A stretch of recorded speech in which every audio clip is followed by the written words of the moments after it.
guys, welcome back to Pick a Card with Loki. This is supposed to be a temple tour, actually, long story. We usually do 3 decks. This week we're doing 4. Disclaimer, take this or any other pick a card reading you get online with grain of salt. They are cards. You can use it for spiritual guidance. I use cards all the time, spiritual guidance, but do feel free to ask Loki. And if you just want to watch it for entertainment, that is fine. We're going to have 4 decks this week because Loki kind of insisted. First deck up is going to be Spirit. People have asked us to timestamp these, but these are so small we don't timestamp. I hope it doesn't bother you too much. Second deck is going to be Animal Totem. Third deck is going to be Fairies.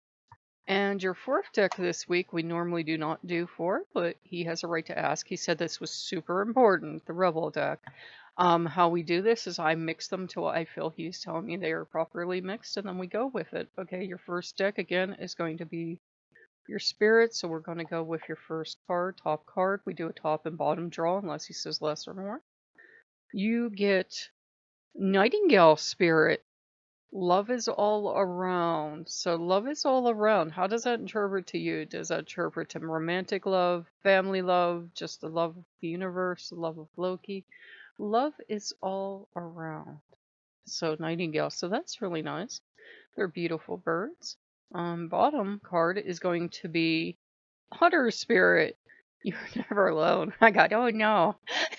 Otter, not otter. I got close enough. Loki's lore, but you got Otter Spirit. So Otter is a playful spirit, and you are never alone. So you've got Otter. And they are cute little animals, and they will actually, maybe this will help you interpret this. They will actually use seaweed and kind of anchor themselves in place while they sleep so they don't drift out to sea. So Otter knows all about keeping you anchored. Play, obviously, opening up those yummies with the rock, opening up those shells. They're very playful, good spirits to be led by. Animal Totem is up next, your second deck, and your top card is going to be Eight of Cups. Okay, so you've got a fishy there. I'm not gonna guess because I'm always wrong about the type of fish, but you got the fish leaping out of the water. It looks like from the way the water is going, all the cups are going. It looks like all 8 cups are going good. You got the full moon. You've got the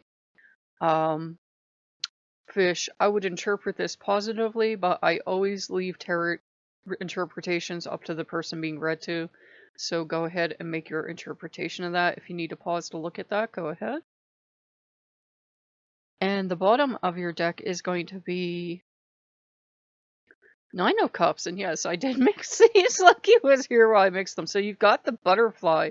So I would say that's pretty good and significant card as well. Now, I'm going to leave that interpretation up to you. I don't think it's fair to put my interpretation on you. And it's just how I was taught to do tarot, that actually you should be mixing the deck, but we're doing the best we can here. And then you make your interpretation of the cards. Okay, now we have the fairies up. So for our fairy fans, you have the top card is going to be Shine from Within. Looks are only skin deep. True beauty shines from within. And it's time for you to shine. This is a time of self-acceptance and for revealing your true beauty. The vast majority of us do not look like we came from GQ or Vogue. It's just a fact of life you have to accept. Even those models don't look like that. They've been airbrushed to heck and back. They have, all these trips and tricks. They do post-op. No human being actually looks like that. So accept yourself for who you are. Accept your true beauty. Not only physical, but mental, spiritual, who you love, whatever, accept your true beauty. Stop trying to hide it and fit in because life is short. Okay, yeah. Bottom card is going to be Solitude.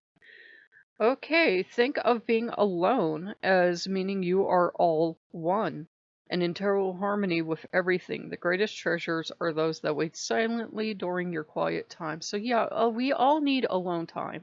We all need alone time. Especially when the world is super crazy. Sometimes you need to get out to nature to recharge. I know we can't all do that. Sometimes you just need to get alone to recharge, then go grab a cup of coffee somewhere on your own, go home for a while, go somewhere off where you can be alone and just, have your own quiet time and rest and recharge. We all need that. There's a social stigma on not being with other human beings 24/7, but really, we all do need that alone time. You need that time to yourself to recharge. You can love your family, you can love your friends, you can love your boyfriend, girlfriend, live in, whatever, but you do need time on your own. You do. So, our final deck's going to be the Rebel deck. I'm going to warn you, this one cusses quite a lot. Your top card is going to be you are giving too many fluffs. I know you guys can read, but YouTube be YouTube. So you are caring too much. You are worrying too much about something. I think I'm being yelled at.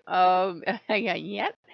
Sometimes we just worry too much about stuff. If you have a home, you worry about your home. You have your job, you worry about your job. You worry about your spouse. Do they love you? Are they gonna leave? Are they gonna stay? Do you love them? Do you want to leave? Do you want to pack your bags and run away from the kids?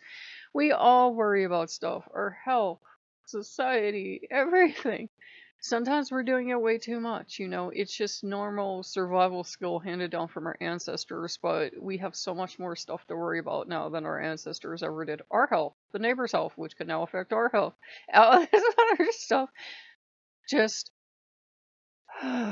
breathe and relax. It's going to be okay. Don't worry about stuff. Don't worry about what people think of you. Don't worry about, anything else. Like if you're going to have a social platform, you can't worry about what people think of you because some people just need to get a hobby and a life and they never do. And you have to not worry so much about what people think. And I got very good. And bottom is stop texting, stop stalking, stop checking on that person, just fucking stop. No, I did not plant that card. Yeah, if you're doing that, and I can't believe I swore, but yeah, I agree with that. If you're stalking someone, stop. It's not healthy. You can be arrested, by the way. It can contact the police. It's illegal to do it. I don't care if you're doing it online. I don't care if you're doing it because you think you have a right to. It's illegal. You can't be arrested. All you have to do is pick up the phone, call the cops. A lot of cops now have a cyber task force and say this person's been harassing me and this person's been stalking me. They won't let me alone. You will end up in jail. So that is where you can end up, and that is where you should end up if you're stalking other persons. Stop it. It's creepy. Nobody likes it. If somebody has told you to go away, no means no. Okay. So I go, yes, that. So we hope you guys have liked this. I think Loki's sending a very strong message, and I think we all know why. If Loki is sending a strong message, Loki has reached the end of his rope. That's a friendly warning to people. So, and they know who they are. It's none of you that watch regularly. So, if you guys like what you see, like, comment, subscribe, and we will see you guys later. Bye bye.